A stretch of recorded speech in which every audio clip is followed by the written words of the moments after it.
Price the Lord. நம்முடைய ஆண்டவரும் அருமை இரட்சகரும் மீட்பருமான கர்த்தராகிய இயேசு கிறிஸ்துவின் இனிய நல்நாமத்திலே உங்களுக்கு மீண்டும் இந்த புத்தாண்டின் முதலாவது புதன்கிழமை வேத பகுதிக்காய் உங்களை ஒருவரை வரவேற்கிறேன். கர்த்தர் தாமே நமக்கு இந்த வருஷத்தை நன்மையால் முடிசூட்டி கொடுக்கிற தேவன் நம்மோடு கூட இருந்து இந்த புத்தாண்டிலே இன்றைக்கு 8ஆம் நாளிலே கர்த்தருடைய சமூகத்திலே வரும்படியாக இந்த அருமையான வேளையிலே அவருடைய சத்திய வார்த்தைகளை வாசிக்கவும் தியானிக்கவும் தேவன் நமக்கு கொடுத்த இந்த நல்ல வேலைக்காக அவருக்கு நன்றி சொல்லி ஒரு நிமிஷம் தேவ சமூகத்தில் நம்மை தாழ்த்தி நாம் செபிக்கலாம். ஸ்தோத்திரிக்கிறோம், ஸ்தோத்திரிக்கிறோம், துதிக்கிறோம், துதிக்கிறோம், துதிக்கிறோம். அப்பா உமக்கு ஆண்டவரே நன்றி செலுத்துகிறோம். உடைய அன்பிற்காய் நன்றி, உடைய இரக்கத்திற்காய் நன்றி, உம்முடைய கிருபைக்காய் நன்றி, நீங்கள் மேல் பாராட்டின தயவுக்காய் நன்றி. எங்களோடு கூட இருக்கிறவராகவே இருக்கிறேன் என்று சொன்னீரப்பா. நீர் எங்கள் மத்தியில இருப்பதற்காய் நன்றி, எங்களை பலப்படுத்தினக்காய் நன்றி, எங்களை பரிசுத்தப்படுத்தினக்காய் நன்றி, எங்களை தகுதிப்படுத்தினக்காய் நன்றி சொல்லும். இந்த நல்ல வேளையிலே ஆண்டவரே வாசித்து தியானிக்கிற நம்முடைய சத்திய வார்த்தைக்காய் நன்றி சொல்லு. தேவ கிருபையும் தயவும் தொடர்ந்து எங்களுக்கு கொடுக்க வேண்டுமா இயேசு கிறிஸ்துவனுடைய பரிசுத்த நாமத்திலே ஆமென். நம் பாட்டு புத்தகத்திலே ஒரு பாடலின் 2 சரணங்களை பாடி நாம் செய்திக்குள்ளாய் கடந்து செல்லலாம். 1224வது பாடல். ஒரு தாய் தேற்றுவது போல் நேசர் தேற்றுவார். ஒரு தாய் என் நேசர் தேற்றுவார். கண்மம் அல்லேலூயா, அல்லேலூயா, அல்லேலூயா. ஓடு மனக்கவலை தீர்த்தாரே, மார்போடு அணைத்தாரே, மனக்கவலை தீர்த்தாரே. ஒரு தாய் தேற்றுவது போல் என் நேசர் தேற்றுவார். தேற்றுவது போல் என் நேசர் தேற்றுவார். ஸ்தோத்திரம்.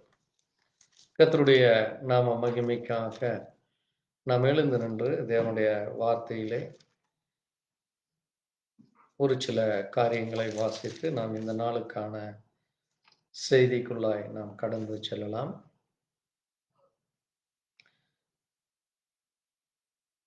மத்தேயு எழுதின சுவிசேஷம் 5ஆம் அதிகாரம், மத்தேயு 5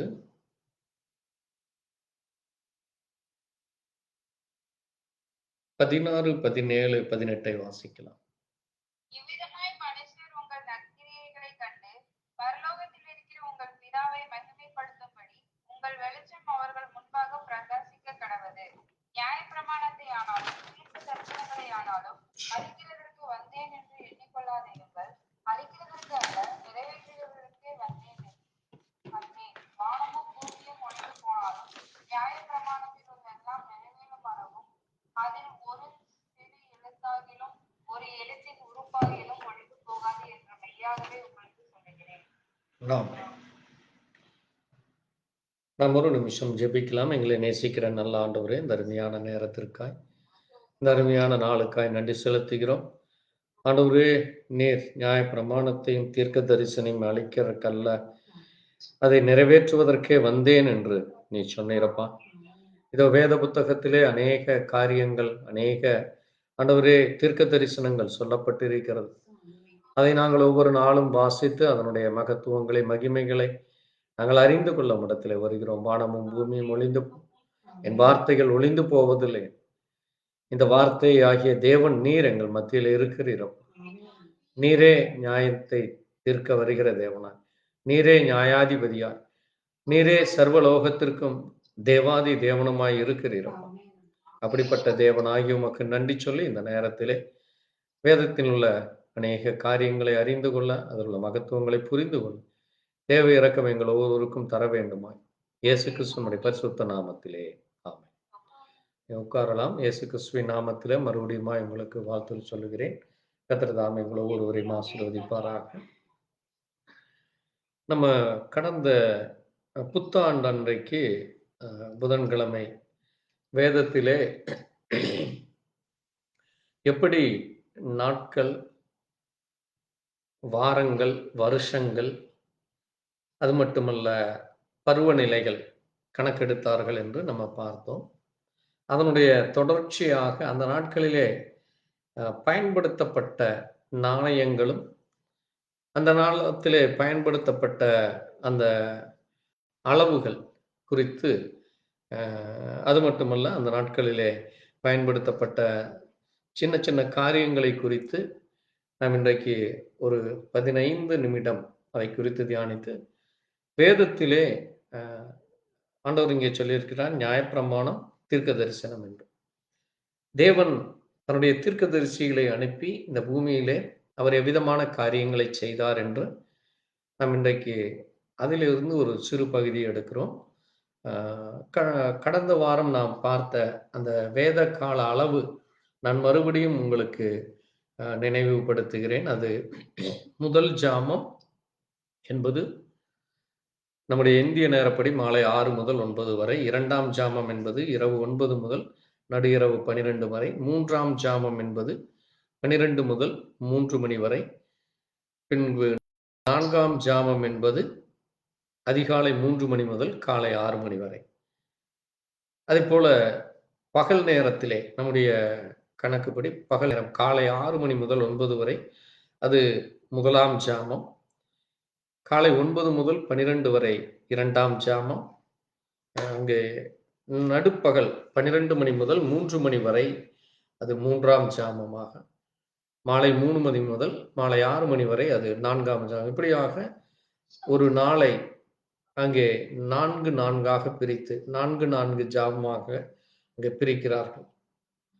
இது நாம் வேதத்திலே பார்த்தோம். அதுபோல நாம் இதற்கு முன்பாக கூட வேதத்தில் எத்தனை புஸ்தகங்கள், எத்தனை அதிகாரங்கள், எத்தனை வசனங்கள், எத்தனை காரியங்கள் உள்ளது, அதில் சிறிய எழுத்திலே உள்ள வசனம் என்ன, இப்படி அதை குறித்து நம்ம அதை வாசித்திருக்கிறோம். அதை மீண்டும் ஒரு முறை கூட நான் உங்களுக்கு நினைவுபடுத்துகிறேன். வேதத்திலே மொத்தம் 66 புஸ்தகங்கள் உள்ளன, 1189 அதிகாரங்கள், வசனங்கள் 31,102, வார்த்தைகள் 7,83,133, எழுத்துக்கள் 31,16,480 இவ்விதமாக வேதத்திலே உள்ளது. 3ஆம் யோவானில் சில வார்த்தைகள் 15 வசனங்கள் உண்டு. இது தமிழ் வேதத்திலே உள்ள காரியமாக இருக்கிறது. அதுபோல வேதத்திலே தேவன் என்கிற வார்த்தை, காட் என்கிற வார்த்தை 4,473 முறையும், கர்த்தர் என்கிற வார்த்தை 7,970 முறையும் அதிலே குறிப்பிடப்பட்டுள்ளது. மிக நீளமான வார்த்தை என்பது ஏசாயா 8ஆம் அதிகாரம் 1ஆம் வசனத்திலே ஒரு தேவ மனுஷனுடைய பெயரை குறிப்பிடப்பட்டது. அதே மாதிரி நீளமான வார்த்தை இன்னொரு வார்த்தையானது சங்கீதம் 86 குறிப்பிடப்பட்டது. அதே போல சிறு பெயர் என்பது ஆதியாகமம் 38:7 ஏர் என்கிற பெயர், அது போல ஈர் என்கிற பெயர் 1 நாளாகமம் 7:2, ஓக் என்கிற பெயர் என்னாகமம் 21, சோ என்கிற பெயர் 2 ராஜாகமம், நோ என்கிற பெயர் எசேக்கியாவிலே சொல்லப்பட்டிருக்கிறது. அதே போல வேதத்திலே பெரிய புத்தகம் சங்கீதம் 150 சங்கீதம், அதிலே பெரிய சங்கீதமாக 119, பெரிய புத்தகமாக லூக்கா 24 அதிகாரமும், பெரிய வசனம் தானியேல் 5:23 உள்ளது. பல பெரிய வசனம் எஸ்தர் 8:9 உள்ளது. வெளிப்படுத்தல் 20:4 பெரிய வசனங்கள் உள்ளன. அதே மாதிரி புத்தகத்திலே வேத புத்தகத்திலே நடு புத்தகங்களாக மீகாவும் நாகமும் நடு அதிகாரமாக 117வது சங்கீதம் இருக்கிறது. அது 595வது அதிகாரமாகும். நடுவசனம் என்பது வேதத்திலே 1550 வசனங்கள் முன்னும் பின்னும் இருக்கிறது. அதில் நடுவசனம் சங்கீதம் 103 1 2. என் ஆத்மாவை கர்த்தரை ஸ்தோத்திரி என்பதைத்தான் நாம் ஜெபம் முடித்த பிறகு ஒவ்வொரு முறையும் நாம் அதை சொல்லுகிறோம். அதுபோல வேதத்திலே சிறிய புத்தகம் உபதியா, பழைய ஏற்பாட்டிலே சிறிய அதிகாரம் சங்கீதம் 117, சிறிய புத்தகம் அங்கு 2 யோவான், சிறிய அதிகாரம் 2 யோவான். இது புதிய ஏற்பாடுல சிறிய வசனம் யோவான் 11:35 இயேசு அழுதார், ஜீசஸ் வெப்ட் என்று அங்கே உள்ளது. சிறிய வசனம் அங்கே யோபு 3:2 யோபு சொன்னார், அது ஆங்கிலத்திலே சேயிங் என்று மட்டும் இருக்கும். அதுபோல சிறிய வசனம் யோபு 36:1 பின்னும் எலிகு என்கிற வசனம் இருக்கும். இப்படியாக வேதத்திலே இது போன்ற காரியங்கள் இருக்கிறது. அது மட்டுமல்ல, 199ஆம் சங்கீதம் 22 எபிரேய எழுத்துக்களும், அது மட்டுமல்ல வேதம், சாட்சி, வழி என 14 வெவ்வேறு வார்த்தைகள் 175 வசனங்களில் உள்ளது. 122 வசனத்தில் மட்டும் 14 வார்த்தையில் ஒரு இடத்தில் கூட தேவன் கர்த்தர் என்கிற வார்த்தை இல்லை. அதுபோல 2 புஸ்தகங்கள் வேதத்திலே, எஸ்தர் புத்தகம் உன்னத பாடுகளிலே அங்கே கர்த்தர் என்கிற வார்த்தை இருக்காது. இப்படியாக வேதத்திலே அநேக காரியங்கள் இருக்கிறது. இதை நாம் அவசியம் அறிந்து கொள்ள வேண்டும். எப்படி ஒரு பள்ளி மாணவனுக்கு எவ்வளோ ஒரு தமிழ் என்றால் அதில் எத்தனை பாட புத்தகங்கள், அதில் எத்தனை 1 மார்க் 2 மார்க் 3 மார்க் கேள்விகள், அதில் எப்படி பார்ட்டாக அங்கே அறிந்து கொள்வது போல தேவனுடைய பிள்ளைகளாகி நாமும் அடிப்படை சத்தியங்களை நாம் அறிந்து கொள்வது மிக அவசியமாக இருக்காதைத்தான் அதை நாம் ஒவ்வொரு வருஷத்திற்கு ஒரு முறை அல்லது 3 வருடங்களுக்கு ஒரு முறை அதை மறுபடியும் நாம் அதை சிறிது அதை நினைவுபடுத்துகிறோம். அதே போல அன்றைய நாட்களிலே அங்கே அளவீடு, நம்ம இன்னைக்கு சொல்றோமே வெயிட் அல்லது லிட்டர், கிலோ என்கிற மாதிரி அன்றைக்கு தாளந்து என்று சொல்வார்கள். அதை சேக்கல் என்றும் கிகார் என்றும் சொல்வார்கள். அது இன்றைய கணக்குப்படி ஒரு தாளந்து என்பது 3000 சேக்கல். இந்த 3000 சேக்கல் என்பது மெட்ரிக் அளவின்படி அது 34.3 கிலோவாக உள்ளது. அதே போல அங்கே பவுண்ட் என்றால் 75 பவுண்ட் என்று சொல்லப்படும். இது யாத்திராகமத்திலும் 38ஆம் அதிகாரத்திலே, அதுபோல 1 ராஜாக்களிலும் தாளந்து என்பது அங்கே மத்தேயு 25:15, வெளிப்படுத்தல் 16:21 சொல்லப்படும். அதுபோல ராத்தல் என்கிறது மினா, MINA மினா என்று, அது 50 சேக்கல். அதனுடைய எடையானது 571 கிராம் ஆக உள்ளது. அது 1.26 பவுண்ட். ஒரு பவுண்ட் என்பது 453 கிலோகிராம். அங்கே அரை கிலோவுக்கு கம்மியாக இருக்கிறது, 453 கிலோகிராம். அதான் ஒரு பவுண்ட். அதுபோல புதிய ஏற்பாட்டிலே ராத்தல் என்பது 12 அவுன்ஸாக கணக்கெடுக்கப்படுகிறது. அது 327 கிராமாக எடுக்கப்படுகிறது. இன்னொன்று ராத்தல் என்பது 60 சேக்கல், அது 684 கிராமாக, 1.5 பவுண்டாக. இது எசேக்கியேல் 45 அங்கே அவுன்ஸ் என்கிறது அந்த புதிய ஏற்பாட்டிலே ராத்தல் என்பது அது யோவான் 19:39 குறிப்பிடப்பட்டுள்ளது. எஸ்ரா மற்றும் நெகேமியாவிலே ராத்தல் என்கிறது 50 சேக்கலுக்கு அடையாளமாக எடுக்கப்பட்டது. நீங்க அந்த கால அளவு மாறும் பொழுது அங்கே அளவுகளும் வித்தியாசப்படுவதை பார்க்கலாம். பழைய ஏற்பாட்டிலே ஒரு ராத்தல் என்பது அது முதலாவதாக எஸ்ரா நெகேமியா காலத்திலே அது 50 சேக்கலாக இருந்தது. பிறகு அங்கே எசேக்கியேல் காலம் வரும் பொழுது அது 684. இப்படியாக அது கால இடைவெளி பெறும் பொழுது அது சிறிதாக மாறுகிறது.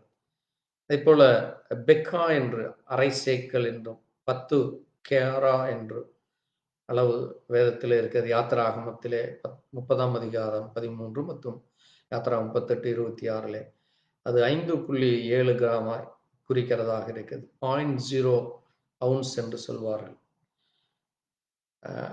பிறகு மரக்கால், இது பார்த்தீர்களானால் 10ல் 1 பங்கு. அங்கே குடம் என்று சொல்லுகிறோமே, நம்ம இன்றைக்கு தண்ணீர் எடுக்கிற குடம், அதிலே 10ல் 1 பங்கு, 10 மரக்கால் அல்லது 10 அளவு குடம் அல்லது ஒரு கலம் என்று அர்த்தம். அது 220 லிட்டர். அதை அமெரிக்கர் படி ஒரு காலன் என்பது 3.7.80 அளவாகிறது. எசேக்கியேலில் அது மரக்கால் என்று குறிப்பிடப்பட்டிருக்கும். அதே போல யோவான் 2:6 நாம் பார்க்கும் பொழுது அங்கே ஒரு ஜாடி என்று அங்கே நாம் பார்க்கிறோம். அது 38லிருந்து அங்கே 115 லிட்டர் அளவுடையதாக அது கணக்கெடுக்கப்படுகிறது. ஒரு ஜாடி குடம் என்பது, ஒரு கலம் என்பது. அது மாதிரி ஒரு குடத்திற்கு 22 லிட்டர், அதான் கணக்கு. அது மாதிரி ஒரு படி என்பது, அது யாத்ராகமம் என்னாகமத்திலே வருகிற படி கணக்கு. யாத்ராகமம் 29:40 வருது. அது 3.6 லிட்டர் இருக்கு. அதுபோல லாக் என்று, ஆளாக்கு என்று சொல்வார்கள், அது 0.35 லிட்டர்ஸ் ஆக அது கணக்கெடுக்கப்படுகிறது. லேவியராகம் 14:10. அதுபோல அங்கே மைல் கணக்கு, அங்கே பார்த்தீர்களானால் 8 மைல் தூரம் நடந்து சென்றார்கள். அல்லது அங்கே ஒரு இடத்திலிருந்து இன்னொரு இடத்திற்கு செல்லுவதை அங்கே மைலாக கணக்கெடுப்பார்கள். அது 1.48 கிலோமீட்டரை குறிக்கிறது. அமெரிக்க அளவின்படி 4854 அடிகள் சேர்ந்தது, மத்தேயு 5:41. அதுபோல 7.8 மைல்ஸ், 400 முழம், 183 மீட்டராக அது கணக்கெடுக்கப்படுகிறது. லூக்கா 24:13 சொல்லப்படும். அதே மாதிரி ஃபாத்தோம்ஸ், பாகம் என்பது 1.8 மீட்டர் எடுக்கப்படுகிறது. அதே மாதிரி கியூபிட், முழம், அது 42லிருந்து 48 சென்டிமீட்டராக அது கணக்கெடுக்கப்படுகிறது. அதே போல இன்னொரு ரீட் என்று சொல்வார்கள், முழ அளவுகோல் என்று, அது 2.1லிருந்து 3.7 வரை அது கணக்கெடுக்கப்படுகிறது. அது இடத்திற்கு இடம், பொருளுக்கு பொருள் அது அது மாறவிடுகிறதாக இருக்கு. அதுபோல கியூபிட் என்பது முழம் அல்லது 7 கையளவு, அதை 51.9 சென்டிமீட்டராக, அதை இன்ச்சில் எடுக்கிறீங்கன்னா 20.4 இன்ச் ஆக அதை கணக்கெடுப்போம். அதே மாதிரி ஒரு முழம் 6 கையளவு என்பது 44.5 சென்டிமீட்டர், 17.5 இன்ச்சாக. அதே மாதிரி அதை இன்னொரு இதில் ஜான் என்று சொல்வார்கள். கியூபிட், அதுவும் கியூபிட் தான், அதை ஜான் என்று சொல்வார்கள். 3 கையளவு, அது 22.8.7 இன்ச். அது மாதிரி 4 விரற்கட்டை 7.4 சென்டிமீட்டர், 2.9 இன்ச் ஆக. அதுமாதிரி விரற்கட்டை என்பது 1.85 சென்டிமீட்டர். நம்ம கையில் பார்த்தீங்கன்னா 3 கோடுகள் இருக்கும். அந்த ஒரு கோட்டிற்கு 1.85 சென்டிமீட்டர் அளவு, ஒரு நீங்கள் எடுத்தீங்கன்னா ஒரு 2 சென்டிமீட்டருக்கும் குறைவாக இருக்கும். அது நபரை பொறுத்து அது சிறிது அளவு மாறும். இது எல்லாமே அன்றைக்கு வேதத்திலே எடுக்கப்பட்ட காரியங்களாக இருக்கிறது. அது இன்றைக்கு நாம் படிக்கிற பொழுது இதை நாம் ஞாபகப்படுத்தி வைத்துக் கொள்ள வேண்டும். இது தேவைப்படுறவங்க குறித்து வச்சுக்கோங்க. ஏன்னா இது ஒரு ஜென்ரல் நாலேஜுக்காக இது சொல்லப்படுகிற காரியம். யாராவது புதுசாக வேதம் வாசிக்கிறவங்க அது சப்போஸ் 4 விரற்கட்டைன்னு சொல்லியிருக்கேன், யாத்திராகமம் 25:37-11 சொல்லியிருக்கேன், அதனுடைய அளவு என்னன்னு உங்களை திடீர்னு கேட்குறாங்கன்னா, நீங்கள் சொல்லும் பொழுது உங்கள் மேல் இன்னும் அதிகமான ஒரு வேதத்தை குறித்தான தெளிவு அவர்களுக்கு புரியும். அதற்காகத்தான் இதெல்லாம் சொல்லப்படுகிறது. இது வேதத்தை படித்த வேத மாணாக்கர்களுக்கு தான், அவங்க தான் அது ரொம்ப டீப்பாக படிக்கணுங்கிறதெல்லாம் இல்லை. சராசரி தேவ மனுஷனுக்கு தெரிய வேண்டிய ஒரு மிக அவசியமான காரியங்கள். சரி, அடுத்தது நீங்க பார்த்தீங்கன்னா, ஆ அரைக்களம், அது மாரி மரக்கால், ஓமர் என்று நம்ம ஒரு இடத்துல கூட வாசிக்கிறோம். யாத்திராகமம், என்னாகமத்தில என்னாகமம் 15:4, 28:5 ஓமர் 2 இருக்கு. அது எப்பா என்று பேர். 10ல் 1 பாக 2.2 லிட்டர் தான் எப்பா. அதே மாரி கார்ப்படி 2 ராஜாக்கள் 6ஆம் அதிகாரம் 25ல பார்த்தீங்கன்னா, கார்ப்படின்னு இருக்கும். அது எப்படின்னா, அது 1.2 லிட்டர் அளவாக அது கணக்கெடுக்கப்படுகிறது. 18ல் 1 எப்பா என்று அதற்கு அடையாளம். அதே மாரி மத்தேயு 5:15, மார்க் 4:21 பார்த்தீங்கன்னா, மரக்கால் என்று இருக்கு. ஆ எ அது வந்து மோடியோஸ் அப்படி எம்ஓடிஐஓஎஸ் மோடியோஸ். அது பார்த்தீங்கன்னா 7.4 லிட்டர். அதே மாரி ரூத் 2:7, 1 சாமுவேல் 2:24, 25ல நீங்க பார்த்தீங்கன்னா, ஆ அங்கே அளவு குடம் எப்பா என்று இருக்கு. அது 22 லிட்டருக்கு அடையாளமாக இருக்கு. இது எல்லாமே வேதத்தில நான் சொல்லுகிற ஒவ்வொன்றும் வேதத்தில இருக்கிற ஒரு குறிச்சொல்லாக இருக்கிறது. அதனுடைய அளவுகளை நாம இன்றைய காலத்திலே நாம் பயன்படுத்துவதற்கு நாம அதை அறிந்து கொள்ள வேண்டியதாக இருக்கிறது. இன்னுமாக கூட அங்கே பணத்திற்கு, நாணயத்திற்கு எப்படி பயன்படுத்தப்பட்டது என்று நான் உங்களுக்கு சொல்லுகிறேன். பாருங்க, ஆரம்ப காலங்கள்ல அங்கே நாணயம் கிடையாது. கால்நடைகளை, தானியங்களை, வாசனைப் பொருட்களை, விலை உயர்ந்த உலோகங்களை, அங்கே தங்கம், வெள்ளி ஆ மற்றும் முத்து, பவளம், ரத்தனங்கள் இவைகளை கொடுத்து பண்டமாற்றம் செய்து கொண்டு வந்தார். அங்கே கிறிஸ்துவுக்கு முன் 700ஆம் ஆண்டிலே அதுவரைக்கும் அங்கே நாணயமோ, அது பற்றியான எந்த காரியமும் வெளிவரவில்லை. எபிரேயர்களும் கிறிஸ்துவுக்கு முன் 500 ஆண்டுகள் வரை அங்கே நாணயங்களை உபயோகிக்கவில்லை. பொருட்களைத்தான் உபயோகித்தார். அதேபோல பண்டைய எபிரேய சரித்திரத்திலே சேக்கல் அல்லது படி இப்படித்தான் அது குறிப்பிடாதைத்தான் நம்ம இப்பொழுது அதனுடைய அளவெல்லாம் நம்ம பார்த்தோம்.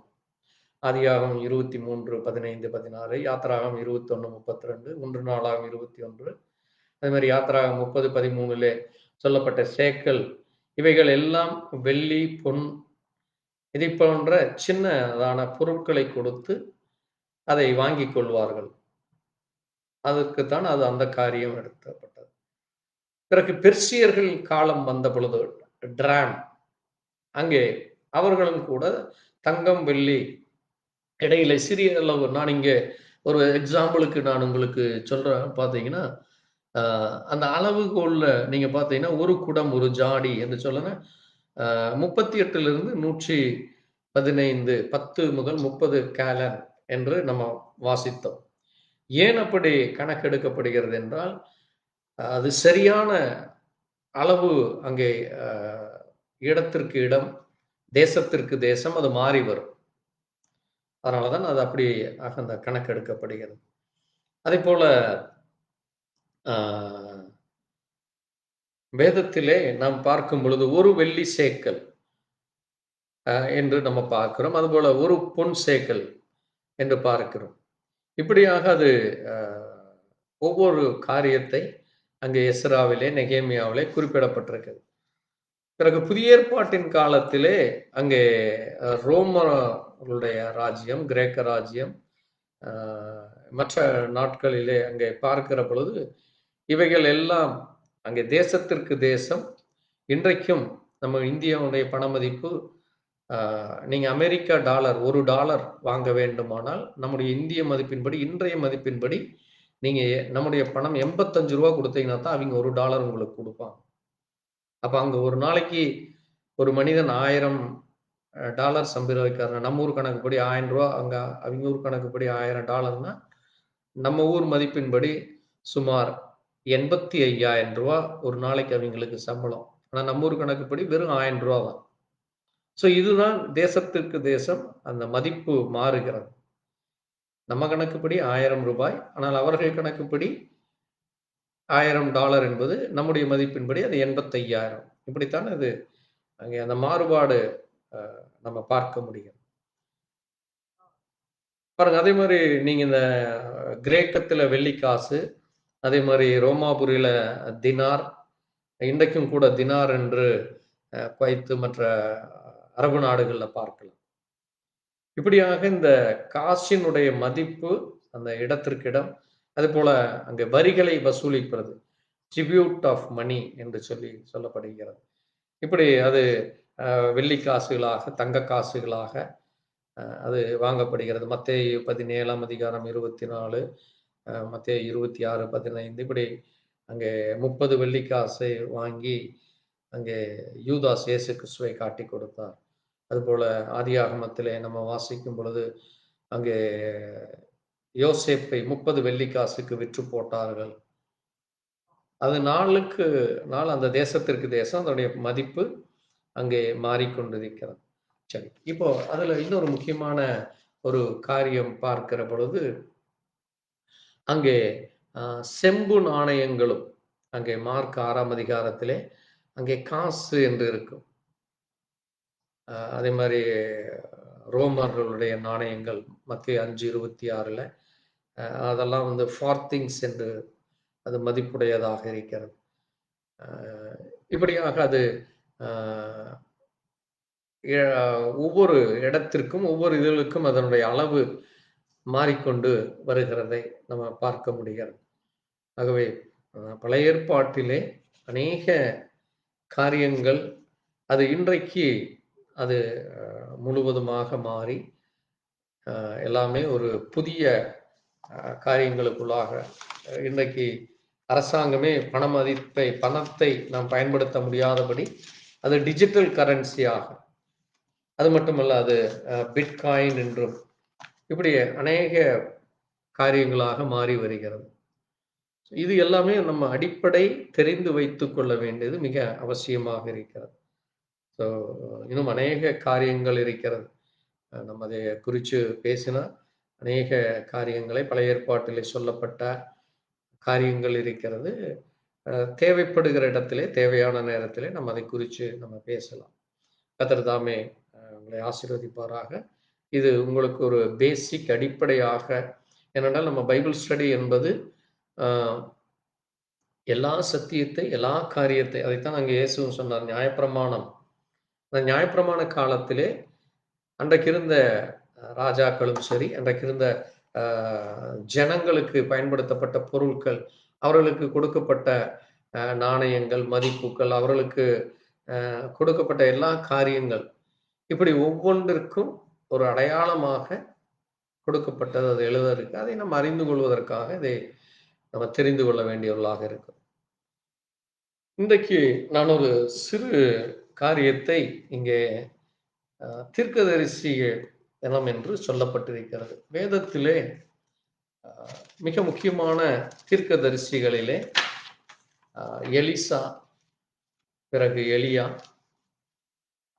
பிறகு எரேமியா, ஏசாயா, இப்படி அநேக தீர்க்கதரிசிகள் வேதத்திலே அநேக காரியங்களை செய்தார்கள். அதில் இன்றைக்கு நான் ஒரு தேவ மனிதன், இவர் எலியாவோடு கூட இருந்தார். நான் எலியாவை விட இவருக்கு இரட்டிப்பான ஆசீர்வாதம் கிடைக்கிறது. ஆமென்.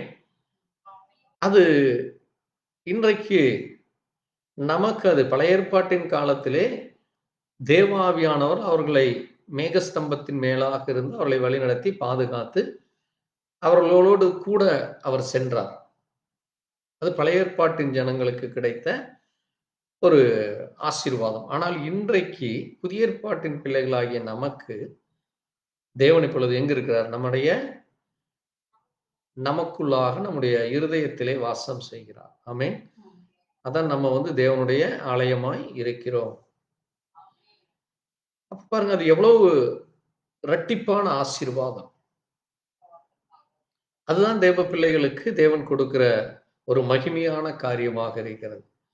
இங்கே இந்த எலிசாவை குறித்து அவருடைய மிக முக்கியமான ஒரு 7 காரியங்கள் இருக்கிறது. நான் அதை அனுருச்சித்தமானால் வரும் நாட்களிலே நான் அதை விவரித்து சொல்லுகிறேன். அந்த 7 காரியங்களை இன்றைக்கு அதனுடைய தலைப்பை மட்டும் சொல்லி அதில் ஒரு காரியமோ அல்லது 2 காரியமோ நம்முடைய நேரத்தை பொறுத்து நம்ம அதைய சுருக்கிக் கொள்ளலாம். ஏன்னா 45லிருந்து 1 மணி நேரம் நம்ம வேத பகுதிகளை வைத்திருக்கிறோம். சரி, இன்றைக்கு அவர் செய்த மொத்தம் 7 காரியங்கள்ல முதல் காரியம் 2 ராஜாக்கள் 4ஆம் அதிகாரம் 1லிருந்து 7 வரை வாசிக்கிற பொழுது அங்கே தீர்க்கதரிசியின் புத்திரர்கள் என்று அங்கே ஒரு தேவ மனுஷனுடைய மனைவி அங்கே எலிசாவை கண்டு எலிசாவிடத்திலே போய் இங்கே அவருடைய வீட்டிலே பணக்குறைவினாலே அந்த அந்த தீர்க்கதரிசியுடைய புத்திரரின் மனைவி கடன் வாங்குகிறார். அதை கடனை செலுத்த அவர்களுக்கு பண வசதி இல்லாததினாலே அவர்களுக்கு இருந்த 2 பிள்ளைகளை அங்கே பணத்தை கொடுத்தவர் அந்த பிள்ளைகளை அடிமையாக கொண்டு போக வருகிறார். அப்போ அந்த சகோதரி போய் எலிசாவிடத்தில் இப்படி எனக்கு என் வீட்டுல எதுவுமே இல்லை, இப்படி என் பிள்ளைகளை அவர்கள் அடிமையாக கொண்டு போ. நீங்க அந்த ஒரு வசனத்தை சீக்கிரம் வாசிங்க. 2 ராஜாக்கள் 4ஆம் அதிகாரம் எடுத்தவர்கள் சீக்கிரம் வாசிக்கலாம்.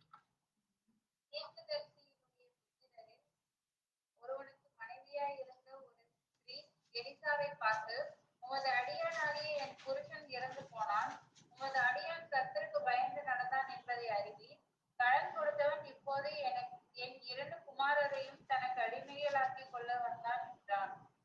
எலிசா அவளை நோக்கி, நான் உனக்கு என்ன செய்ய வேண்டும்? வீட்டில் உன்னிடத்தில் எண்ணெய் இருக்கிறது சொல் என்றான். அதற்கு அவள், ஒரு குடம் எண்ணெய் அல்லாமல் உமது அடியாளுடைய வீட்டில் வேறொன்றும் இல்லை என்றாள். போதும். அப்போ பாருங்க,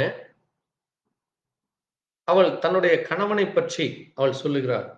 அந்த கணவன் எப்படிப்பட்ட மனிதனாக இருக்கானாமா? தேவனுக்கு பயப்படுகிற ஒரு மனுஷன்.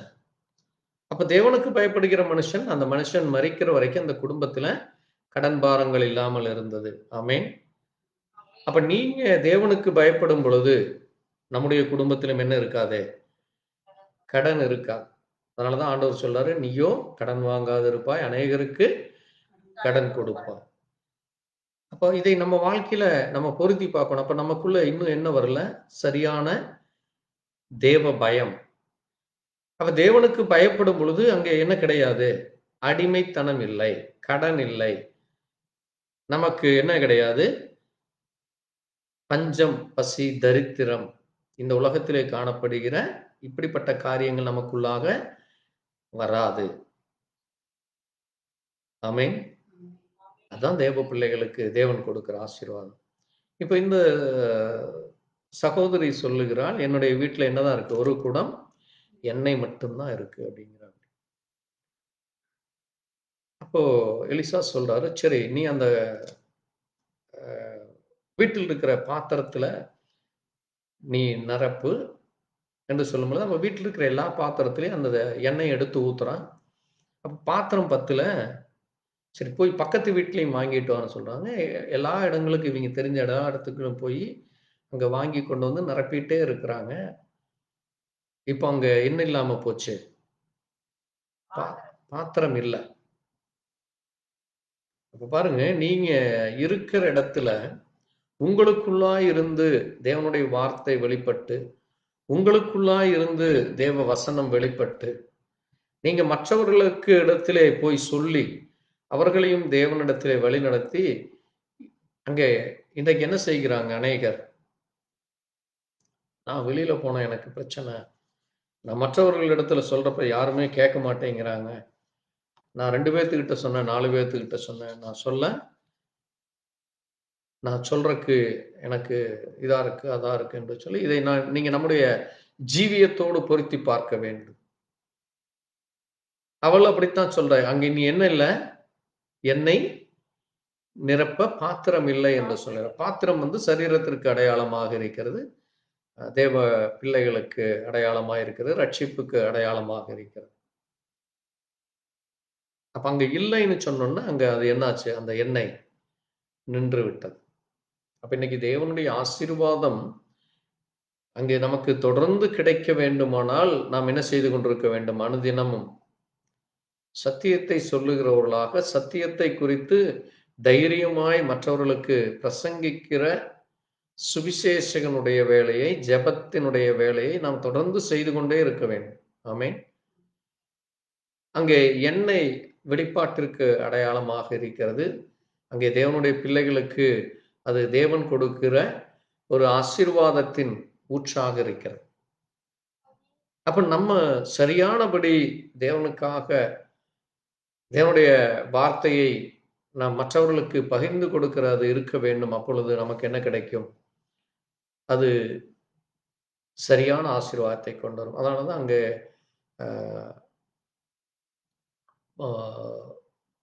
அவர் சொல்றாரு, சரி இனி நீ என்ன செய், இந்த எண்ணெயை விற்று உன் ஜீவனத்தை நடத்து, இனி உனக்கு கடன் வராது, இனி உனக்கு இதாகாது என்று சொல்லி. அப்போ பாருங்க, நம்முடைய ஜீவனம் பண்ணுவதற்கு நமக்கு அநேக பாத்திரங்கள் தேவைப்படுகிறது. ஆமென். அப்போ மற்றவர்களுக்காக நாம் ஜெபிக்கிற பொழுது, மற்றவர்களுக்காக நம்ம தேவனிடத்திலே பரிந்து பேசுகிற பொழுது, நம்முடைய ஜீவியமானது ஒரு ஆசீர்வதிக்கப்பட்ட ஜீவியமாக, ஒரு பரிசுத்தமுள்ள ஒரு ஜீவியமாக இருக்கும். இது அவர் செய்த முதலாவது காரியம். அது மட்டுமல்ல, அங்கே தொடர்ந்து நம்ம வாசிக்கிறப்ப நீங்க பார்த்தீங்கன்னா 8ஆம் வசனத்திலே அங்கே சூனோ என்கிற ஒரு கிராமத்துக்கு போகிறாரு. அந்த கிராமத்துல ஒரு கனம் பொருந்தின ஒரு ஸ்திரீ, ஒரு நல்ல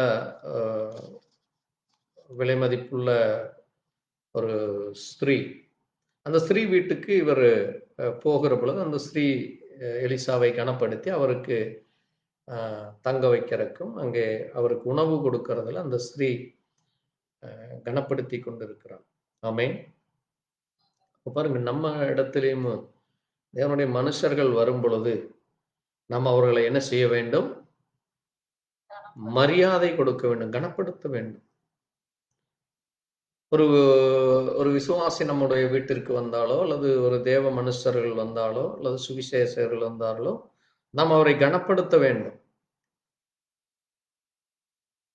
அவர்களுக்கு நம்ம சரியானபடி அங்கே போஜன காரியங்களானாலும் சரி, அல்லது அவருக்கு என்ன தேவையோ அந்த தேவைகளை நம்மால் முடிந்தது செய்யணும். ஏன்னா இன்னைக்கு நமக்கு சூழ்நிலைகள் இன்றைக்கு சரியானபடி அமைய நம்ம தேவ சமூகத்திலே நம்ம ஜெபிக்க வேண்டியவர்களாக இருக்கிறோம். பிறகு இந்த ஸ்திரீ என்ன செய்கிறாள் பாருங்க, இங்கே தன்னுடைய கணவனிடத்திலே எலிசாவை குறித்து ஒரு சாட்சி கொடுக்கிறாள். அந்த மனுஷன் எப்படிப்பட்டவன்? ஒரு பரிசுத்தவான். ஆமென்.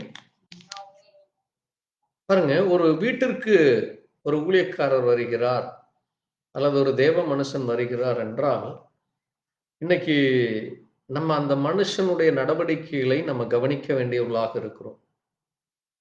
அந்த மனுஷனுடைய செய்கைகளை, அந்த மனுஷனுடைய பேச்சு, அவர் செய்கிற என்ன காரியத்திற்கு வருகிறார், என்ன ஏது என்று நம்ம அவசியம் கவனிக்க வேண்டும். அதுலதான் இன்னைக்கு அநேகர் இடறி விழுந்துடுறாங்க. இன்னைக்கு அநேக இடங்களிலே ஊழியர்களுக்கான அந்த மரியாதை குறைவோ அல்லது ஊழியர்கள் செல்ல முடியாத சூழ்நிலை, அங்கே அந்த குடும்பத்திலே காணப்படுகிற காரியங்கள், இப்படி அது இன்றைக்கு அது ஒரு கேள்விக்குறியாக இருக்கிறது. ஆனால் அந்த குடும்ப பிள்ளைகளும் சரி, அந்த செல்லுகிற ஊழியர்களும் ஒரு உண்மையாக வாஞ்சையோடு, பரிசுத்தத்தோடு, பயத்தோடு செல்லும் பொழுது அந்த குடும்பத்திற்கு, செல்லுகிற அந்த குடும்பத்திற்கு ஒரு பெரிய ஆசீர்வாதம் கிடைக்கும். ஆமென். பாருங்க, அதனால இந்த சூனேமியால் என்ன செய்கிறான்? தன்னுடைய வீட்டிற்கு மேலாக, மேல் வீட்டிலே ஒரு வீட்டை கட்டி, பாருங்க அங்க அந்த ஸ்திரீ செய்கிற காரியங்கள் பார்த்தீங்கன்னா, அவள் என்ன செய்கிறாள்? தங்குவதற்கு இடம் கொடுக்கிறாள். அது மட்டுமல்ல, அங்கே கட்டிடமே கட்டி கொடுக்கிறாள். ஆமென். பிறகு பாருங்க, அங்கே அடுத்த காரியம் என்ன என்று நீங்க பார்க்கிறப்போ, மேஜை, கட்டில், நாற்காலி, குத்து விளக்கு, இவைகள் எல்லாம் கொடுத்து அந்த தேவ மனிதனை எவ்விதமாக கனப்படுத்துறாள் பாருங்க. அந்த வசனத்தை வாசிங்க. வாசிக்கலாம். நாம் மெத்தையின் மேல் ஒரு சிறிய அறை வீட்டை கட்டிலையும் மேஜையையும் நாற்காலியையும் குத்து விளக்கையும் வைப்போம். அவர் நம்மிடத்தில் வரும்போது அங்கே தங்கலாம் என்றார். ஆமென். அதைத்தான் ஆண்டவராகிய இயேசு கிறிஸ்துவும் மத்தேயு 10:41 வாசிக்கலாம். சீக்கிரம் வாசிங்க. இன்னொருவர் மத்தேயு 25:40 வாசிப்போம். மத்தேயு 10:41, மத்தேயு 25:40. தீர்க்கதரிசி என்னும் நாமத்தின் நிமித்தம் தீர்க்கதரிசியை ஏற்றுக்கொள்கிறவன் தீர்க்கதரிசிக்கேற்ற பலனை அடைவான். நீதிமான் என்னும் நாமத்தின் நிமித்தம் நீதிமானை ஏற்றுக்கொள்கிறவன் நீதிமானுக்கேற்ற பலனை அடைவான். பாருங்க, நீங்க நீதியாய் நடக்கும் பொழுது, சரியாய் நடக்கும் பொழுது, விசுவாசத்தோடு, உண்மையோடு, பரிசுத்தத்தோடு, தேவனுக்கு பிரியமாய் நடந்தால் அதற்கேற்ற பலனை அடைவீர்கள். அதே போல தீர்க்கதரிசியை நீங்கள் ஏற்றுக்கொள்கிறீர்கள் என்றால் தேவனுடைய ஆவியின் வரத்தை பெற்று, அபிஷேகத்தை பெற்று, அந்த தீர்க்கதரிசியாக நீங்கள் அவரை ஏற்றுக்கொண்டால் அதற்குரிய பலனை அடைவீர்கள். ஆமென். பாருங்க, அதைத்தான் அடுத்தது 25:40 ஆண்டவர் சொல்றார். மிக முக்கியமான காரியம், வாசிங்க.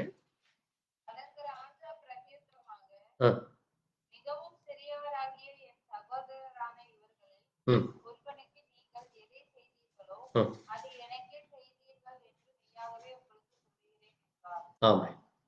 பாருங்க, ஆண்டவர் சொல்றாரு, இந்த சிறியரில் ஒருவனுக்கு நீங்கள் எதை செய்தீர்களோ அதை எனக்கே செய்தீர்கள். அப்ப நீங்க ஒரு தேவ மனுஷன், அவருக்கு நீங்க என்ன செய்கிறீர்கள், அது தேவனுக்கு செய்கிற ஒரு நன்றி கடனாக இருக்கும். ஆமென். அதனாலதான் அந்த ஸ்திரீ அதனுடைய உண்மையான அர்த்தத்தை அறிந்து கொண்டு அந்த தேவ மனுஷனை, அந்த தீர்க்கதரிசியை கனப்படுத்தும்படியா அங்கே ஒரு வீடு கட்டி கொடுத்து, அங்கே வீட்டிலே அவருக்கு படுப்பதற்கான மெத்தையும் கட்டிலும், அங்கே அவருக்கான அந்த மேஜை, நாற்காலி, குத்து விளக்கு, இப்படி எல்லா வசதிகளும் செய்து கொடுக்கிறார். பாருங்க, அந்த காலத்துல இந்த இவ்வளவு வசதிகள் செய்து கொடுப்பது என்பது அது ஒரு பெரிய ஒரு பிளஸ்ஸிங். அது பாருங்க, அதனாலதான் அந்த ஸ்திரீக்கு ஒரு குறை இருந்தது. என்னது? பிள்ளை இல்லை. அப்ப பாருங்க, அந்த ஸ்திரீ அவள் கனம் பொருந்தின ஸ்திரீயா இருந்தாள், ஒரு ரெஸ்பெக்டட் உமனாக இருந்தாள். அந்த பட்டணத்துல அந்த பெண்ணுக்கு அவ்வளவு மதிப்பு மரியாதை இருந்தது. ஆனால் அவளுடைய குடும்பத்திலே என்ன இல்லை? சந்தானம் இல்லை, வாரிசு இல்லை, அதை அனுபவிக்க ஆள் இல்லை. ஆனால் ஒரு தேவ மனுஷனை அவள் கனப்படுத்தின பொழுது அந்த தேவ மனுஷன் அவளுக்கு சொல்லுகிறார், அங்கே 4:14 நீங்க வாசிக்கிறப்போ, ஒரு உற்பத்தி காலத்திலே உனக்கு பிள்ளை பிறக்கும் என்று. ஆமென். அதுதான் ஆதியாகமம் 18:10-14 ஆண்டவராகிய கர்த்தர் அங்கே ஆபிரகாமுக்கு அங்கே பார்க்கிறப்போ சுமார் 75-85 வயதுக்கு மேலாகிவிட்டது. அவளுடைய வேலைக்காரி மூலமாக ஒரு பிள்ளை பிறக்குது. அதுவும் அங்கே அவருக்கு, அவன் ஒரு துஷ்ட மனுஷனாய் அங்கே இன்னும் அநேக காரியங்களை நம்ம பார்க்கிறோம். ஆனால் 99 வயதிலே தேவன் மறுபடியுமாக அவர்களை சந்தித்து, அங்கே உன்னுடைய மனைவியாகிய சாராய் இப்பொழுது சாராளாக போகிறாள், ஜீவனுள்ளோருக்கெல்லாம் தாய், நீ ஆபிரகாம் என்னாமல் ஆபிரகாம் என்று அழைக்கப்படுவாய் என்று சொல்லி அங்கே தேவன் அவர்களை ஆசீர்வதித்து அவர்களுக்கு ஒரு குழந்தையை கொடுக்கிறார். ஆமென். பாருங்க, தேவனுக்கு பயப்பட்டு நீதியாய் உண்மையாய் நடக்கும்போது அந்த குடும்பத்திற்கு அந்த சந்தானம், அந்த பிள்ளை பேரு, அந்த அடுத்த ஜெனரேஷன் ஆனது வருகிறது. பிறகு இங்கே நாம் 2 ராஜாக்களை பார்க்கிறப்ப, அந்த எலிசா நாட்களிலே அவர் தன்னுடைய இடத்திற்கு அவர் போய் விடுகிறார். அங்கே அந்த மகன், வாலிப வயதுள்ள மகனுக்கு உடல்நிலை சரியில்லாமல் அந்த மகன் மரித்து போய் விடுகிறான். இந்த ஸ்திரீ அங்கே எலிசாவை பார்க்க வரும் பொழுது அங்கே தன்னுடைய வேலைக்காரனிடத்தில் தடிகளை கொடுத்து போய் அந்த பிள்ளை மேல் வைக்க சொல்றான். ஆனால் அது சரியாகவில்லை. ஆனால் அங்கே அவள் அந்த தீர்க்கதரிசியை தன்னிடத்தில் அழைத்து கொண்டு வந்து அந்த தீர்க்கதரிசி அந்த மகனுடைய அந்த மரித்த சரீரத்தின் மேல் படுத்தும் 7 முறை அந்த மகன் தும்பி அவன் ஜீவனோடு எழும்புங்கிறதை நம்ம தொடர்ந்து நம்ம 27 மற்றும் அதனுடைய காரியத்தை நம்ம அங்க பார்க்கிறோம். பாருங்க, இது எதற்கு அடையாளமாக இருக்கிறது என்றால், இந்த 7 முறை துன்பது என்பது, இன்றைக்கு நாம் 7ஆம் சபை காலத்திலே இருக்கிறோம். இன்றைக்கு எப்படி அன்றைக்கு எலிசா புறப்பட்டு வந்து அந்த மரித்த மனுஷனை, அந்த மகனை உயிரோடு எழுப்பினாரோ, இன்றைக்கு இந்த ஸ்தாபன கொள்கைகளினாலும் இன்றைக்கு உலகத்திலே காணப்படுகிற மத ரீதியான அங்கே எப்படி இயேசு கிறிஸ்து நாட்களிலே வரும் பொழுது இந்த ஜனங்களோ தங்களுடைய உதடுகளால் என்னை கனப்படுத்தல, அவருடைய இருதயமோ தூரமாய் இருக்கு என்று சொன்னார். அதே போல இன்றைக்கு சபைகளிலே மரித்த நிலை காணப்படுகிறது. ஒரு பரிசுத்தமோ அல்லது தேவனுக்கு பயப்படுகிற பயமோ அல்லது ஊழியர்களுக்கு கொடுக்க வேண்டிய மரியாதையோ இல்லாமல் ஊழியர்களும் இன்றைக்கு அநேக குறைபாடுகளை நம்ம பார்க்க முடிகிறது. வேதத்தின்படியாக சத்தியத்தின்படியாக ஜீவிக்க முடியாமல் பணத்திற்காக, பொருளுக்காக அல்லது பதவிக்காக இப்படியாக இன்றைக்கு சத்தியத்தை விற்று போடுகிற நிலை. எப்படி அன்றைக்கு பிலேயாம் பணத்திற்காக, பொருளுக்காக தேவனுடைய பிள்ளையை ஆசீர்வதிக்க வேண்டும் என்று சொல்லும் பொழுது அவன் சாபத்தை செய்கிறான். அதே போல இன்றைக்கு பணத்திற்காக செய்யும் பொழுது அது சாபத்திற்குள்ளாக வருகிற காரியத்தை நம்ம இன்றைக்கு பார்க்க முடிகிறது. அது இங்கே எலிசா புறப்பட்டு வருகிறது, அது தேவனுடைய வருகைக்கு அடையாளமாக. ஆமென். அங்கே எப்படி அந்த மரித்த அந்த மகன் உயிரோடு எழுப்பினான், அதை போல நாமும் இந்த பூமியிலே செத்து கிடந்தோம். தேவன் நமக்கு இன்றைக்கு ஜீவனை கொடுத்து நாம் உயிரோடு எழும்பும்படியாய் நமக்கு கிருபை கொடுத்திருக்கிறார். நமக்கு அந்த சூடு கிடைக்க வேண்டும். ஆமென்.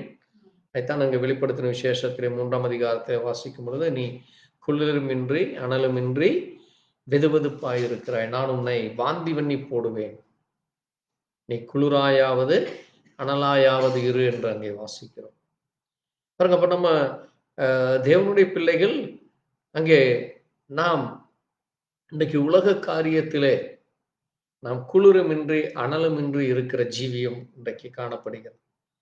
ஆகவே நமக்குள்ளாக தேவனுடைய எப்படி அங்கே அந்த எண்ணெய் அவளுக்கு ஒரு பெரிய ஆசீர்வாதத்தை கொண்டு வந்தது, அதே போல இந்த கனம் பொருந்தின ஸ்திரீக்கு அங்கே ஒரு பிள்ளை கிடைத்து அந்த பிள்ளையை மூலமாக மறுபடியும் அவர்களுக்கு அது ஜீவனை கொண்டு வந்ததோ, எப்போது இன்றைக்கும் தேவனுடைய பிள்ளைகளாகிய நாமும் ஜீவனை கொடுக்கிற தேவனுக்காக நாம் வைராக்கியமாய் பரிசுத்தமாய் உண்மையாய் நிற்கும் பொழுது தேவன் நமக்கு நம்மை மறுரூபப்படுத்த அவர் வல்லவராக இருக்கிறார்.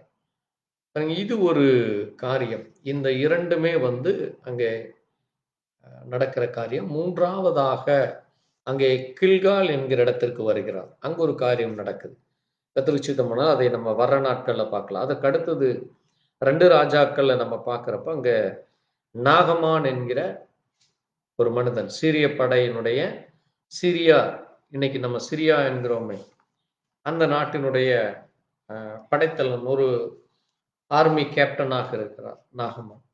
அந்த நாகமானுக்கு குஷ்டரோகம் இருந்தது. அந்த குஷ்டரோகம் எப்படி அங்கே அவனுக்கு விடுதலை கிடைத்தது, என்ன காரியத்தை அங்கே எலிசா சொன்னார், எப்படி அவனுக்கு கிடைத்தது என்று அங்கே இதில் ஒரு 2 காரியங்கள் இருக்கிறது. அடுத்தது நம்ம பார்க்கிற பொழுது அங்கே 2 ராஜாக்கள் 6ஆம் அதிகாரத்திலே அங்கே ஒரு நெருக்கம் ஏற்படுகிறது.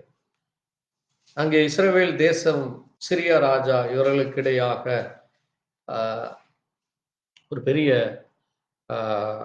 ஒரு போர் ஒன்று ஏற்படுகிற சூழ்நிலை, ஒரு மிகப்பெரிய ஒரு குழப்பமான சூழ்நிலை ஏற்படுகிறது. அப்ப அந்த இடத்துல தேவ மனுஷன் சென்று அங்கே நடக்கிற ஒரு பெரிய காரியத்தை நம்ம அங்க பார்க்கிறோம். அது மட்டுமல்ல, அந்த எலிசாவுடைய வேலைக்காரனாகிய அந்த மனுஷனுக்கு எலிசா கண்களை திறக்கும்படி சொல்லுகிறார். அங்கே கண்களை திறந்த பொழுது அங்கு ஒரு காரியம் நடக்கிறது. பிறகு அங்கே அதற்கு அடுத்ததாக 6ஆம் அதிகாரத்திலே 24ஆம் வசனம் முதல் நம்ம இங்கே பார்க்கிற பொழுது சீரியர்களுக்கும் சமரியர்களுக்கும் யுத்தம் நடக்கிறது. அங்கு ஒரு காரியம் ஒன்று நடக்கிறது. அது ஒரு ஆசீர்வாதமான காரியமாய் மாறுவதை அங்கே நம்ம பார்க்க முடியும். பிறகு அங்கே 2 ராஜாக்கள் 8ஆம் அதிகாரத்திலே அங்கே சூனேமியாவுக்கு அவர் மறுபடியும் வருகிறார். அங்கே பெலிஸ்தீனர்களுக்கும் இங்கே இந்த ஜனங்களுக்கும் நடக்கிற ஒரு காரியத்திலே அங்கும் ஒரு ஆசீர்வாதமான காரியம். அங்கே யெகூ, அங்கே இஸ்ரவேலின் ராஜா யூத ராஜா யோசபாத்தும் அங்கே அகசியாவுக்குள்ளாக ஏற்படுகிற அந்த காரியங்களை அதிலே ஏற்படுகிற இப்படியாக ஒரு 7 முக்கியமான நிகழ்வுகள் எலிசாவுடைய ஜீவியத்திலே காணப்படுகிறது. ஆமென். இந்த 7 காரியமும் இன்றைக்கு நம்முடைய ஜீவியத்தோடு நம்ம பொருத்தி பார்க்க வேண்டும்.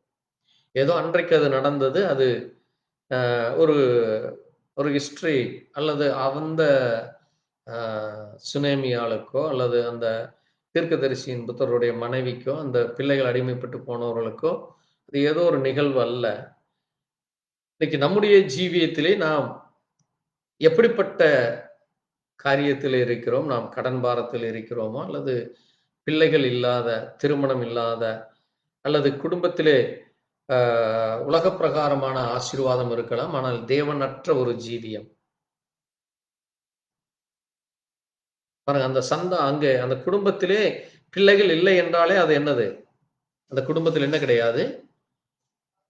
அந்த குடும்பம் ஒரு ஆசீர்வதிக்கப்பட்ட குடும்பம் அல்ல. அந்த குடும்பத்திலே அந்த கணவனோ மனைவியோ எவ்வளவு அதிகாரம், எவ்வளவு பணம், பொன் பொருள் இருந்தாலும் அது அவர்களுடைய பிள்ளைகளுக்கு சேராமல் அது வேறொரு நபருக்கு செல்கிறது பார்க்க முடியும். அதே அவருடைய பிள்ளைகள் இருந்தால் அந்த பிள்ளைகளுக்குத்தான் அந்த ஆசீர்வாதம், பிள்ளைகளையும் பிள்ளைகளுடைய பிள்ளைகளையும் அந்த ஆசீர்வாதம் செல்ல முடியும். ஒரு குடும்பத்துல கணவனும் மனைவியும் உழைப்பது, அவர்கள் வேலை செய்வது, அல்லது அவர்கள் சந்தோஷமா இருப்பது எப்படி? அந்த குடும்பத்திலே பிள்ளைகள் வரும் பொழுது மட்டும்தான். ஆமென். அதனாலதான் தேவன் இந்த பூமியை படைக்கும் பொழுது நீங்கள் என்ன செய்யுங்கள், என்ன செய்ய சொன்னார்? பழுகி பெருகுங்கள். ஆமென். அப்போ கணவனும் மனைவியுமாக பிள்ளைகளாக பழுகி பெருகும் பொழுது அது ஆசீர்வதிக்கப்பட்ட, அது வாழையடி வாழை என்று சொல்லுவோமே நம்முடைய தேசத்தில், அப்படித்தான் அது தொடர்ச்சியாக. நீங்க வாழை மரத்தை பார்த்தீங்கன்னா, ஒரே ஒரு கன்று வைத்தீங்கன்னா அது பக்கத்துல அது கொலை விட்டுட்டு வளர்ந்து கொண்டே இருக்கும். அதை நீங்க ஒன்றும் பண்ண வேண்டியதே இல்லை. ஒரு 20 வருஷம் வச்சாலும் அது அடுத்தடுத்து நீங்க இந்த மரத்தை வெட்டினாலும் அது பக்கத்துல அது இன்னொன்று முளைச்சிட்டே இருக்கும். அதான் வாழையடி வாழை. அப்ப அதை போலத்தான் தேவன், நம்ம எவ்வளவு ஆடு மாடுகளை சாப்பிட்டாலும் சரி, மீன்களை சாப்பிட்டாலும் சரி, காய்கறிகளை சாப்பிட்டாலும் ஒவ்வொரு நாளும் என்ன ஆகிக்கொண்டுதான் இருக்கிறது? பெருகி கொண்டுதான் இருக்கிறது. இன்றைக்கு இத்தனை கோடி, 800 கோடி ஜனங்கள் இருக்கிறாங்க. ஒரு நாளைக்கு எத்தனை கிலோ அரிசி தேவைப்படும், அங்கே பொருட்கள் தேவைப்படுகிறது, எத்தனை தேவைகள் இருக்கிறது. இவைகள் எல்லாம் இன்றைக்கு வரைக்கும் என்னதான் செய்யப்படுகிறது? சந்திக்கப்படுகிறது. ஏனென்றால் அது தேவனுடைய வார்த்தை. அது அதைத்தான் நம்ம இப்ப இங்க மத்தேயு 5ஆம் அதிகாரத்திலே வாசித்தோம். வானமும் பூமியும் ஒளிந்து போம், என் வார்த்தைகளோ ஒளிந்து போ. ஏன்னா தேவன் ஆதியிலே சொன்ன வார்த்தை அது. அது அவருடைய வாயிலிருந்து புறப்பட்டு வந்த வார்த்தை அது. இந்த பூமியை அவர் சிருஷ்டிக்கும் பொழுது சொன்ன வார்த்தை அது. பூமியிலே அங்கே அவர் ஒவ்வொரு கிரியேஷனாக அங்கே விலங்குகள், பறவைகள், ஜீவ ஜந்துக்கள், ஊர்வன, பரப்பன, இப்படி ஒவ்வொன்றையும் படைத்து ஒவ்வொன்றையும் அவர் ஆசீர்வதிக்கிறார். கடல் மச்சங்களை, அதனாலதான் இன்றைக்கு கடல்ல கோடிக்கணக்கான மீன் வகைகள். நம்மள கடலுக்குள்ள இன்னைக்கு எத்தனையோ, இன்னைக்கு பெட்ரோல் எல்லாம் எடுக்கிறதெல்லாம் இங்க கடல்ல இருந்து தான் நிறைய பெட்ரோல் எடுத்துட்டு இருக்கிறாங்க. இவ்வளவு அநேக தேசங்களில் இன்றைக்கும் அங்கே பொன்களை வெட்டி கொண்டு, கானா என்கிற தேசத்துல நேற்று கூட பார்த்தீங்கன்னா அங்கே ஆயிரக்கணக்கான பேர் அந்த நதியோரத்துல மண்ணை எடுத்து அங்கே சல்லடையா ஜலிச்சு அதுல பொண்ணு எடுத்து அந்த தேசத்துல விற்று அவர்கள் கோடீஸ்வரர்கள். அது போல அரபி பட்டணத்துல, அரபி தேசத்துல நீங்க பாத்தீங்கன்னா இன்றைக்கும் அங்கே நிலத்தடியிலே பெட்ரோல், டீசல், இன்னும் வண்டிகளுக்கு உபயோகப்படுத்துகிற ஆயில், இப்படி எத்தனையோ காரியங்கள் எடுத்துக்கொண்டிருக்கிறார். அப்ப இது எல்லாமே என்னது? தேவன் ஆசீர்வதித்து கொடுத்தது. அப்ப இது ஒரு சிலருடைய கையில போய் இன்னைக்கு என்ன ஆயிட்டு இருக்கு? மற்றவர்கள் என்ன ஆயிட்டாங்க? வேலைக்கு செல்வதும் அடிமைப்படுவதுமாக இன்றைக்கு மாறிக்கொண்டிருக்கிறது. வரி வசூலிக்கிறது, இப்படி அநேக காரியங்களை சொல்லிக் கொண்டு போகலாம். அப்போ தேவனுடைய பிள்ளைகளாகி நமக்கு தேவன் இந்த பூமியிலே ஆசீர்வதித்து கொடுத்த சகல ஆசீர்வாதமும் நம்முடைய குடும்பத்திலே வர வேண்டும். ஆமென். அதற்குத்தான் நம்ம தேவ சமூகத்திலே காத்து கொண்டிருக்கிறோம். ஒவ்வொரு நாளும் தேவனை நம்ம நோக்கி ஜெபிக்கிறது என்னது? ஆண்டவர் என்ன சொல்லியிருக்கார்? அப்பத்துக்கும் தண்ணீருக்கும் குறைவில்லை. அப்பத்துக்கும் தண்ணீருக்கும் குறைவில்லை. நான் உன்னோடு கூட இருந்து நான் உன்னை ஆசீர்வதிப்பேன். நான் உன்னை பலப்படுத்துவேன். நான் உனக்கு சகாயம் பண்ணுவேன். நான் உன்னை அங்கே உனக்கு என்ன வேண்டுமோ அதை நான் கொடுப்பேன் என்று அவர் சொல்லுகிறார். ஆமென். பாருங்க, அப்ப தேவன் தன்னுடைய பிள்ளைகளை அங்கே தேவ தூதர்களை கொண்டு சுற்றி பாதுகாக்கிறார். ஆமென். அவர் பரிசுத்தம் உள்ள தேவன். அந்த தேவனை நாம் ஒவ்வொரு நாளும் காண வேண்டும். அவரை நாம் ஒவ்வொரு நாளும் தரிசிக்க வேண்டும். பரிசுத்தம் உள்ளவன் இன்னும் பரிசுத்தமாக, இருதயத்தில் சுத்தமுள்ளவர்கள் பரிசுத்தவான்கள் தேவனை தரிசிப்பார்கள். இப்ப நீங்க தேவனை தரிசிக்க வேண்டும். தேவனை நீங்கள் அடையாளம் காண வேண்டும். அந்த ஆசீர்வாதம் நம்ம பெற்றுக்கொள்ள வேண்டும். அது எலிசாவுக்கு எலியா மூலமாக இரட்டிப்பான ஆசீர்வாதம் வந்தது. ஆமென். அப்ப இன்றைக்கு நாமும் யாரா இருக்கிறோம்? தீர்க்கதரிசிகளுடைய புத்திரராக இருக்கிறோம். தேவனுடைய புத்திரர்களாக இருக்கிறோம். தேவன் எப்படி தீர்க்கதரிசிகளை ஆசீர்வதித்தாலும் அதே போல இன்றைக்கு நாம் அவருடைய நாமத்தின் மேல் விசுவாசம் உள்ளவர்களாய் அவரை ஏற்றுக்கொண்டுள்ள எத்தனை பேர்களோ அத்தனை பேர்களும் தேவனுடைய பிள்ளைகளானார். யோவான் 1:12 சொல்லப்பட்டது. அப்போ நாம் இப்ப யாரா இருக்கிறோம்? தேவனுடைய பிள்ளைகள். அப்ப நம்மளுக்கு எல்லா ஆசீர்வாதங்களும் தேவன் கொடுக்கிறதுக்கு அவர் தயாரா இருக்கிறார். ஆனால் பெற்றுக்கொள்ள நாம் தகுதி இருக்க வேண்டும். பெற்றுக்கொள்ள நம்மிடத்திலே பரிசுத்தம் இருக்க வேண்டும். எப்படி அந்த தீர்க்கதரிசி புத்தருடைய மனைவி தன்னுடைய கணவனை குறித்து அவள் என்ன சொல்றா? என்னுடைய புருஷன் கர்த்தருக்கு பயப்படுகிற மனுஷன். ஆமென். அதான் அந்த வசனம், முதல் காரியம் அதைத்தான் நம்ம வாசித்தோம். அந்த புருஷன் இருக்கிற வரைக்கும் அந்த குடும்பத்திற்கு கடன் இல்லை. ஆனால் அதற்கு பிறகு அங்கே அவர்களுக்கு கடன் ஏற்பட்டு அந்த பிள்ளைகளையும் அடிமைத்தனம் படுத்த வர்றாங்க. எலிசா வந்து அந்த குடும்பத்திற்கு அந்த ஆசீர்வாதத்தை தருகிறார். ஆமென். இன்றைக்கு எலிசாவாக பரிசுத்த ஆவியானவர் இன்றைக்கு நம்ம மத்தியில இருக்கிறார். ஆமென். அப்போ பாருங்க, எப்படி ஆபிரகாமுக்கு அங்கே பிள்ளை, அவனுடைய மகன் ஈசாக்குக்கு அங்கே அந்த ஊழியக்காரன் சென்று அந்த பிள்ளைக்கு ஒரு நல்ல வரனை கொண்டு வருகிறார். அதே போல தேவன் இன்றைக்கு நமக்கு பரிசுத்த ஆவியானவராய், இதோ நான் என்ன செய்கிறேன்? நான் போய் பரிசுத்த ஆவியாகிய தேற்றவாளனை உங்களுக்கு அனுப்புகிறேன். அவர் வந்து உங்களை என்ன செய்வார்? சகல சத்தியத்திற்குள்ளும் வழி நடத்தி முடிவு பரிந்தும் உங்களோடு கூட இருப்பார் என்று சொல்லப்பட்டிருக்கிறது. ஆமென். அப்ப தேவன் இன்றைக்கு நம்மோடு கூட இருந்து நம்மை வழி நடத்துவராய் இருக்கிறார். பாருங்க, அந்த எலிசாவுடைய ஊழியத்திலே நடந்த ஒவ்வொரு காரியமும் நமக்கு ஒரு ஆசீர்வாதமா, நம்முடைய ஜீவியத்திலே அது நமக்கு ஒரு ஐஸ்வர்யத்தை கொண்டு வருகிறது. அங்கே அந்த சுனேமியால் அந்த ஊழியக்காரரை கனப்படுத்தின பொழுது அவளுக்கு பெரிய ஆசீர்வாதம் கிடைத்தது. அதே போல இன்றைக்கு நாமும் தேவனுக்கு பிரியமானதை செய்யும் பொழுது, தேவனுக்கு உண்மையாய் நடக்கும் பொழுது தேவன் நமக்கு எல்லா காரியத்தை வாய்க்க பண்ணுகிறார். அப்படிப்பட்ட தேவனுக்கு நன்றி சொல்லி நாம் ஜெபிக்கலாம். எங்களை நேசிக்கிற எங்கள் நல்ல ஆண்டவரே, கர்த்தராகிய இயேசு கிறிஸ்துவே, அருமையான நேரத்திலே வாசித்து தியானித்த நம்முடைய சத்திய வார்த்தைக்காய் நன்றி செலுத்துகிறோம். ஆண்டவரே, நீர் அன்றைக்கு எலியாவோடு கூட இருந்து மகத்துவமான காரியங்களை செய்தீர்.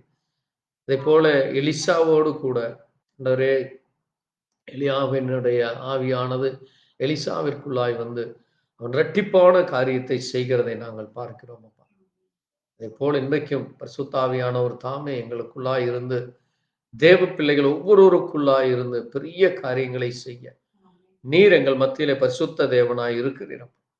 நீர் எங்களுக்குள்ளாய் ஆண்டவரே ஒரு உண்மையுள்ள தேவனாய் ஆண்டவரே நாங்கள் ஆண்டவரே விசுவாசிக்கிறவர் இன்னார் என்று அறிவேன் என்று பவுல் சொன்னது போல் நாங்களும் சொல்ல தேவ கிருபை கொடுத்திருக்காய் நன்றி.